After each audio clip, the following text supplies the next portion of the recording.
Welcome to Legal 123s with ByrdAdatto. Legal issues simplified through real client stories and real-world experiences. Creating simplicity in 3, 2, 1. Welcome back to Legal 123s with ByrdAdatto. I am your host, ByrdAdatto, with my co-host, Michael Byrd. As a business and healthcare law firm, we meet a lot of interesting people and learn their amazing stories. This season, Brad, we are riding the emotional roller coaster of the crises that will arise in the operating season of a business. Our theme this season is running a business. This season will be illustrating the types of problems that arise when running a business and the typical crisis that can pop up. We will do this through real client stories and, as we've talked about, have at some point a few guests. This will be so much fun. And Michael, running a business, honestly, just one season of a business. Maybe for those who don't know, can you tell them what some of the other seasons are? We have the building season. We did that last season, starting a business, and where we are right now, the operating season. We have the scaling season, that's growing a business, and the buying and selling season. That's awesome. Thanks. Well said, Michael. And as we've done throughout this season, we've had these little fun mini stories that we discussed. And unfortunately, audience members, we just couldn't figure out how to make it into a full episode. What do you got today? Brad, do you remember when I played a criminal defense attorney? You know, Michael, I think I would remember you, quote unquote, playing a criminal defense attorney, but maybe you were confusing yourself when I used to clerk at the district attorney's office when I did that for about 2 years. But maybe that I'd be the wrong person since I was helping put the bad guys away as opposed to keeping them off the streets. Well, maybe criminal defense attorney is a little dramatic. Okay. Do you remember when I defended a speeding ticket? Oh, okay. I see now. The question should be more like, do you remember when Michael defended a doctor for the lowest level of misdemeanor possible over a few $100 fine? Yes, Michael, I actually remember that. And excuse me for not recognizing it as a quote-unquote criminal matter. You're excused. Thank you. Our client in this mini story is Dr. Meredith Gray. Michael, I think you're better than this. Let me guess. Because our client is an ER doctor, you were naming her after the main character of the long-standing TV show Grey's Anatomy. I would object because I think Dr. Gray has been a character in a prior episode, but lucky for you, I'm feeling really too lazy to confirm this, and besides, because it's a mini story, just go with it, buddy. Let's roll with it. Yeah. All right. Dr. Gray called me on a Monday and wanted help with a speeding ticket. This was way back when you and I first started working together. Yeah. Now I'm thinking about it. Ironically, I think Grey's Anatomy was still on the air when this actually story happened. And I remember we had a guy we referred to for all our speeding tickets. You mean the guy that you used for your speeding tickets? Michael, sir, you have me mistaken. I always, rarely drive the speed limit. Yeah, sorry. Yes. Yes. Dr. Gray first wanted me to hear her story when she called. She was called to the hospital over the weekend while on call and was pulled over for speeding in the middle of the night while racing to the hospital. Well, you know, that actually seems like a very reasonable excuse. I know. She kind of brought me in with her story, and I was actually surprised that she received a ticket in the first place. Yeah. Then did you give her to did you give her to our referral source? I tried. Dr. Gray was insistent that she wanted me to defend her. Please tell me you said no. I'm actually aware of your strengths, and I don't think that's one of them. Current wiser me totally agrees with your sentiment. Excellent. Unfortunately, I was much younger, and I was flattered that Dr. Gray was so insistent that I could help. So instead of saying a firm no, I kept trying to talk her out of it. I noted that she would pay me far more than she would even pay for the fine itself or the referral source. And by the way, the referral source could probably do it better. Kenny, did you catch that, Michael, long-winded answer there that kept going on and on? I believe you took the case? Yes, Brad. I took the case. Michael. This is a lose-lose situation. Like, you either win and Dr. Gray pays you way too much, or you lose and Dr. Gray paid you way too much and she has got to pay this fine. I felt this pressure to the core from the moment I said yes. I bet you did. To make matters worse, I was a young partner at our old firm, and as you may remember, we didn't have a lot of control over, our billings. Like we had some parameters, but it's not like I could just, hard code and charge some low flat fee for this. And so my workaround was I billed the minimum amount of time I could get away with at the firm and spent the majority of my time working on weekends on my own time to teach myself how to handle a speeding ticket case. Again, way too competitive. Lose. Okay, you're an actual litigation attorney back then. It could not have been that big of a stretch, though. Well, that was my thinking when I said yes, Brad. Okay. But the procedures in criminal law and civil law are very different. And so on one hand, being a litigator gave me some confidence of standing in a courtroom. Sure. And I thought, I can do this. If I can do a big civil business case, I can do a speeding ticket case. But in other ways, it hurt because it was like the procedures was like trying to learn a foreign language. Yeah. All right, Michael. Well, how did it turn out? Well, Brad, I thought it was an urban legend that if the police officer does not show up, that the case would be dismissed. Okay. I actually learned that this is true. Nice. The officer did not show up, and the case was dismissed. By the way, I was extremely nervous walking into court that day because, it was all new stuff, over a couple $100 fine. But apparently, Dr. Gray is an ER doc, and of course, this all makes sense now. She knew tons of police officers. She had a lot of friends, and these other officers had reached out to the officer and suggested it might be a good idea if he didn't show up to court that day. So, Kenny, did you hear that? He had nothing to do with this dismissal. Yeah, pretty much. The lesson I learned, though, Brad, was never to take on something that I don't do in the future. Well, I hate to do this, but I'm actually give you a compliment. You actually retired from practicing criminal law undefeated. Well, congratulations to you. Yes. But let's move on to something that you do know about. Can we shift to healthcare to be our main story? All right, let's jump in. Our main character today owns a wellness clinic in Texas. Okay. He's a spine surgeon by training with a passion for regenerative medicine. All right, Michael, I think we have our first vocabulary word of the day. For those not familiar, regenerative medicine is focused on developing and applying new biological techniques to heal tissues and organs and restore functions lost during aging or disease or even damage. And this treatment can be directly at the site of the damage, or there could be transplants of cells and stem cells. And as such, this term is actually widely used to describe lots of different types of medical treatments and medical clinics. Yeah, and this is a major growth area in the area of elective medicine. Elective medicine is cash pay. Sure. And so you'll sometimes see terms like anti-aging. I've heard terms like a longevity practice. Ooh. And weight loss centers tend to be kind of in that world. The catch is that they all oftentimes are branded as a wellness clinic. Yeah, and like I said earlier, we're starting to see these wellness clinics and medical spas overlap as they often offer these exact same types of services. They're just branding themselves different, basically. But, we're talking about the story. You never even told me the name of the main character so far. Let's call him Dr. Hat. Oh, my gosh. Do I dare ask why Dr. Hat? Well, you've heard the expression, all hat, no cattle? Yes. I have lived in Texas most of my adult life. And for those not in Texas, this expression is used when city slickers dress up like cowboys. But in reality, they really never step foot on near even any farm or livestock whatsoever. So it's kind of when they all form, no substance. Yes. Dr. Hat had partnered with his sister, who is a naturopathic doctor. We will call her Miss Granola. I think we have our second vocabulary word of the day.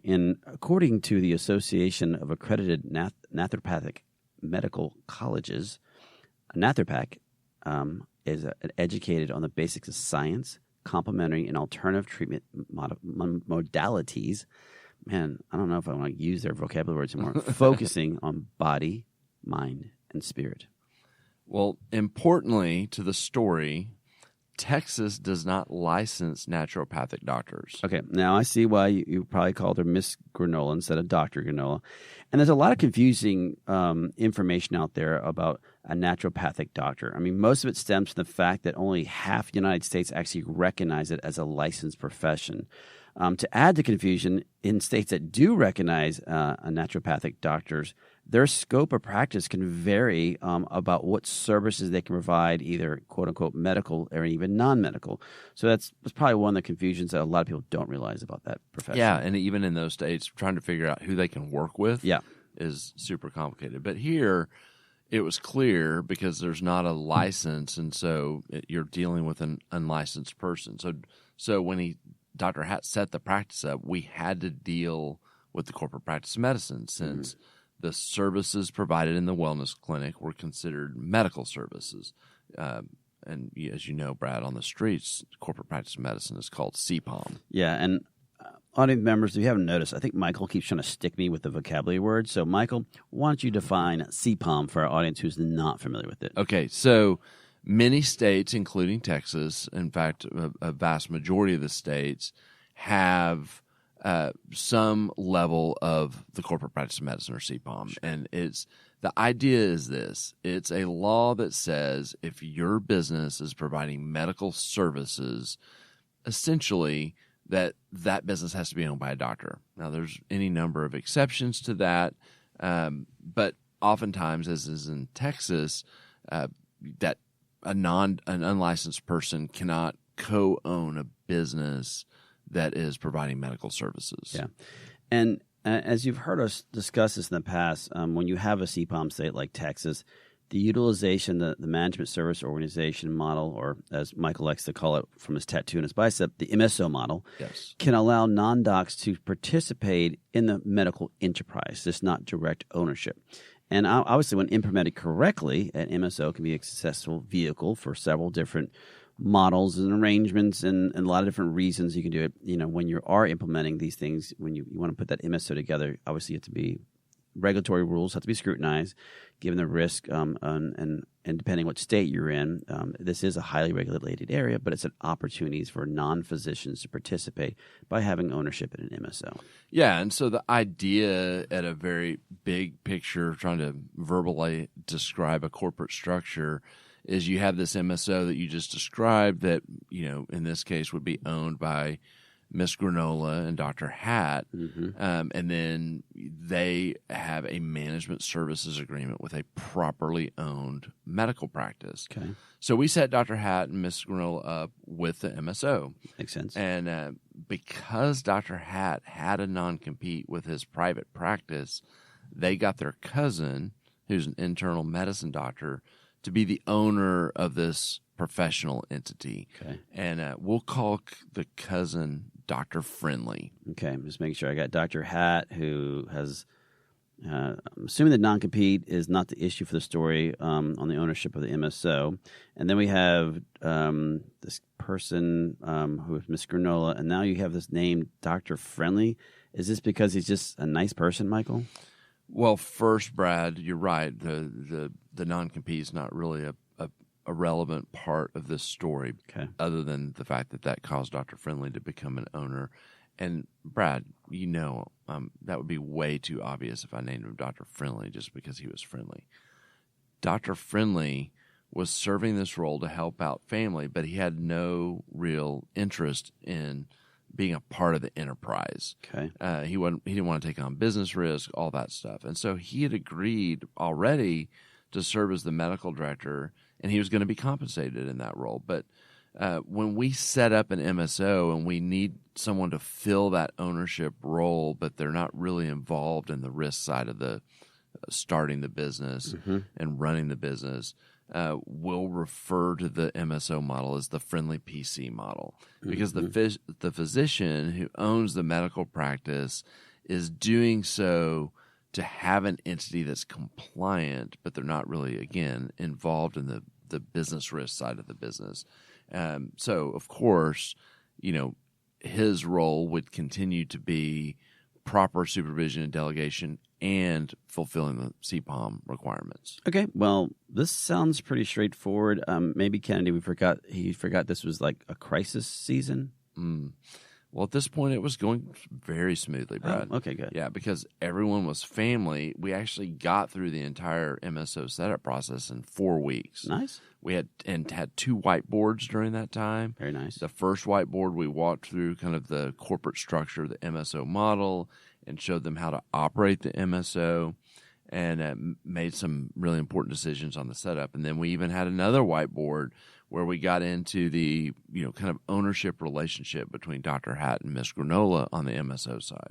Yeah, again, Michael, I don't know if we're going to be able to keep this episode. I don't see a crisis yet. It was still smooth, Brad. Okay.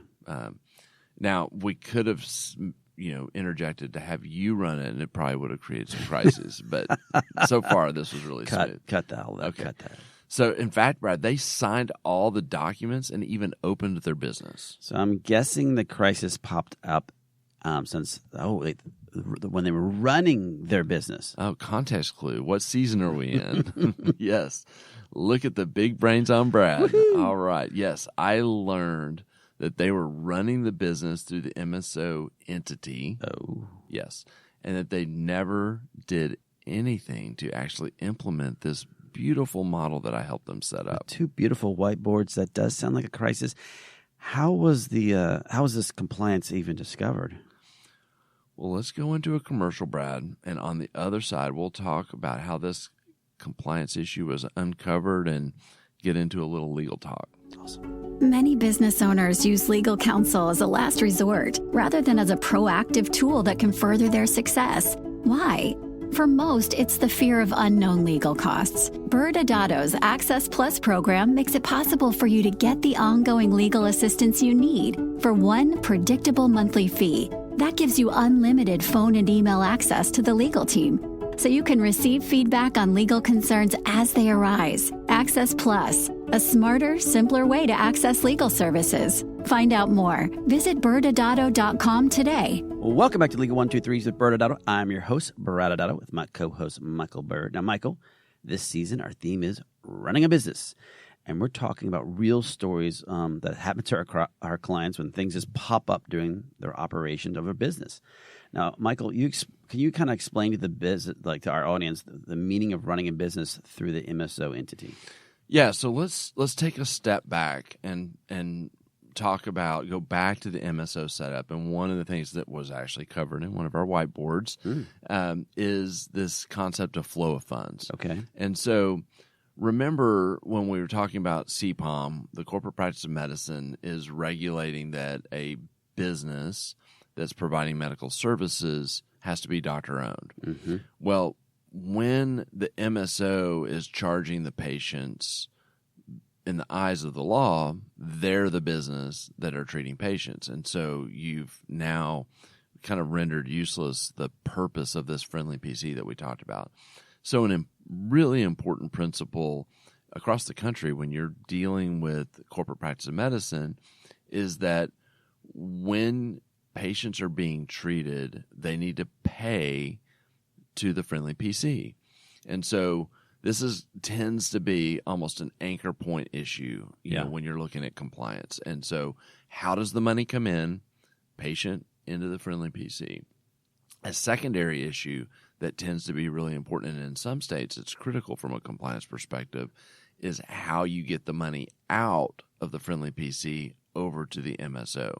And so in this case, though we had walked through all of this in the whiteboard, did I say that twice now? Yes, you did. Yeah, I think so. It's important because they did nothing. Oh. Yeah, they just said, well, we'll just, seems so much more straight line just to have the MSO charge for this. Maybe if they had gone through my whiteboards, they would have gotten it done correctly, maybe. But I think, well said as the flow of funds, and for audience member understanding, that means it's bouncing from the bank account of the friendly PC to the bank account of the MSO. So that's an important element of it, Michael. But when we went to commercial, you promised something. How did this compliance problem get discovered, though? Great question. And Kennedy, I'll allow you to keep that this time because Brad needs to be boosted a little bit today. I can tell. They originally opened Cowboy Wellness in a temporary lease to kind of get the business up and going. Okay, you can't just slip in the name the Wellness Center without an explanation. I'm guessing you're calling this because Dr. Hat wanted to be a real cowboy? Yes, but we know, Brad, from the story that there's no cattle. Oh, Michael. Before we move forward, and I think there's a lot to chase here, but for me, who needs a little more context, and I know audience, can you explain, was Cowboy Wellness the MSO's name or the medical practice owned by Dr. Friendly? Important question. So the MSO was not named Cowboy Wellness, but the MSO owned the intellectual property for this name. And in fact, they, not big part of the story, but they actually had a trademark that they owned for the name Cowboy Wellness. Okay, so now that we established that the MSO owned that, can you talk about if they were doing this model correctly?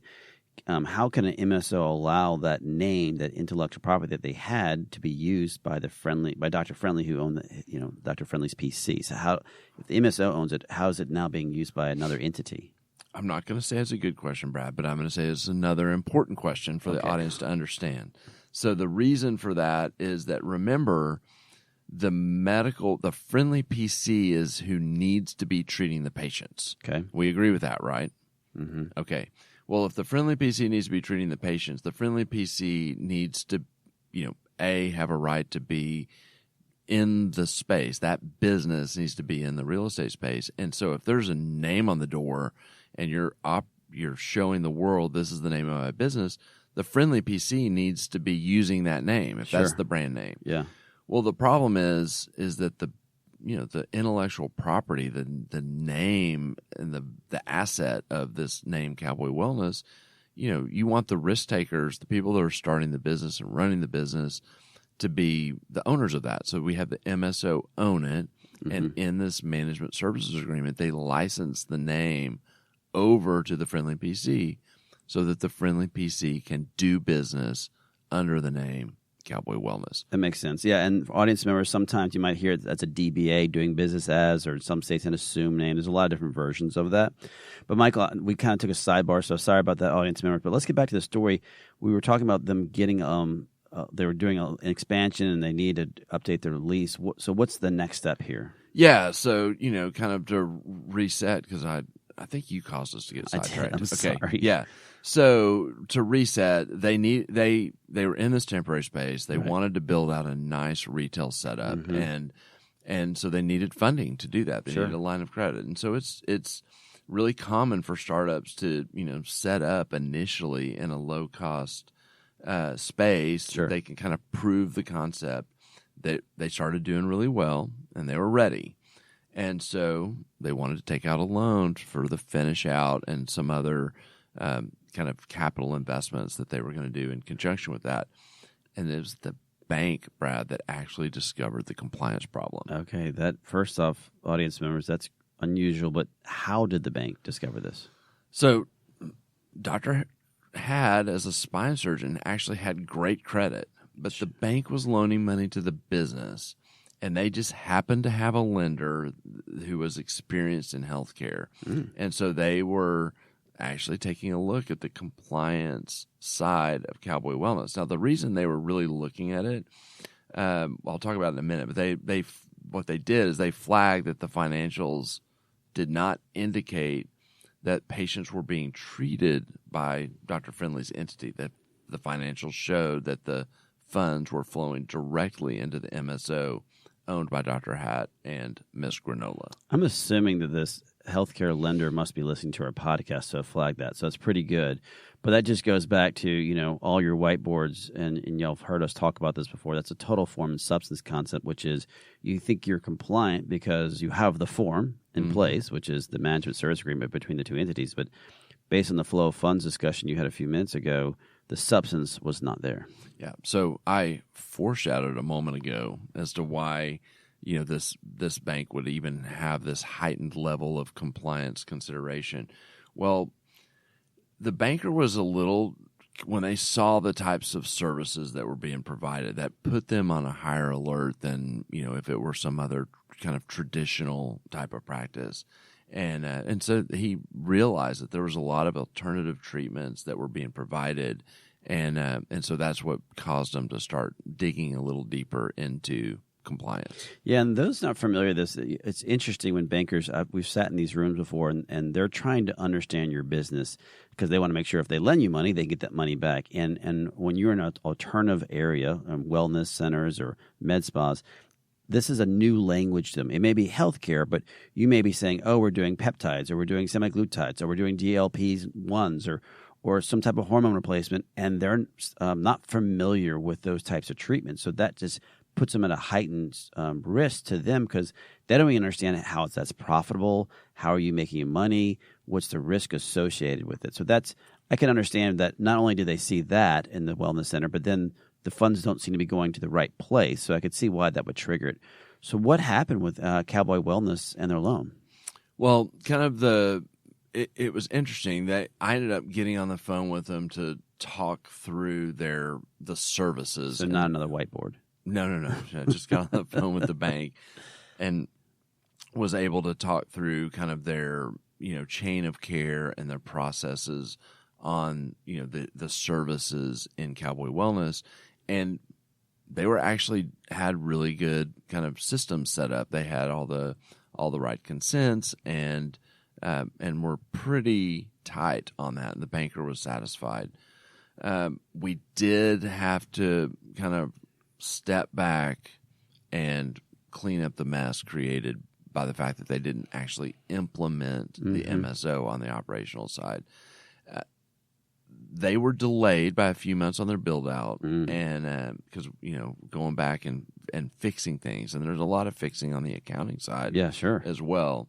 And so between that and between the assurances that we had to give on the kind of the alternative treatments, it fortunately for him was just a delay, although I don't think he felt it fortunate at the time. Yeah, and this is a great reminder that when you are building out a compliant model that hopefully your attorneys explain to you, that you yourself either need to make sure that those who have to implement the model, so your admin team, your CPA, or whoever else is involved to watch the flow, they actually understand it too. Because this is, we've talked about people drifting out of compliance. They just didn't ever implement the compliance. So there was no drifting in this particular situation. They literally from day one sound like they didn't truly understand it, that where the flow of funds had gone. And I'll give Michael credit. I've seen him do whiteboards. I'm quite certain you explained it that way. I think people just sometimes don't realize that, yes, there are going to be two different bank accounts. And yes, you're going to have to move funds either daily, weekly, monthly, however you plan to do that. And it does add administrative burden. And if you, the owner, understands it, but if your team doesn't understand it, or your CFO, your COO, whoever's in charge of it, it doesn't help. And it sounds like in this particular case, maybe the two owners maybe understood it at a high level, but never really explained it to their team. And they opened for business and money started coming in. Well, Michael, we're getting ready to wind down. So any final thoughts? When it came to speeding ticket defense work, I was all hat and no cattle, Brad. And I should not have said I would do it in the first place. And for me, thankfully, I got away with it. And have stayed in my lane ever since. Dr. Hatt learned a valuable lesson as well. It only cost him a few months delay, but it could have been much worse if there would have arisen in context to a medical board investigation. No doubt on that. Well, Michael, next Wednesday's show, we will be discussing a story about a crisis when the FBI calls the medical practice. Thanks again for joining us today. And remember, if you like this episode, please subscribe, make sure to give us a 5-star rating, and share with your friends. You can also sign up for the ByrdAdatto newsletter by going to our website at ByrdAdatto.com. ByrdAdatto is providing this podcast as a public service. This podcast is for educational purposes only. This podcast does not constitute legal advice, nor does it establish an attorney-client relationship. Reference to any specific product or entity does not constitute an endorsement or recommendation by ByrdAdatto. The views expressed by guests are their own, and their appearance on the program does not imply an endorsement of them or any entity they represent. Please consult with an attorney on your legal issues.